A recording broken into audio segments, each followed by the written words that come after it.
Kaloka lang ang mga kaliwat kanan na news sa social media na nagsasabing magbabalik sa Free TV ang ABS-CBN at magkakaroon na muli ito ng prangkisa.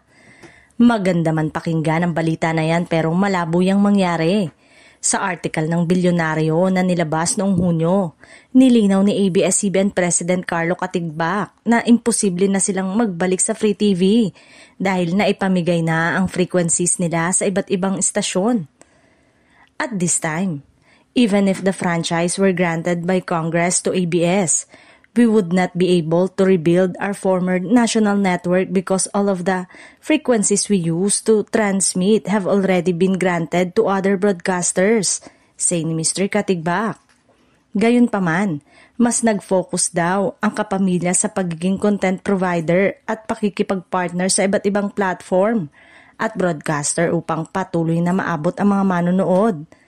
We have embraced our partnership model and feel that it has been good for us as well as for our partners, sabi pa ni Mr. Katigbak.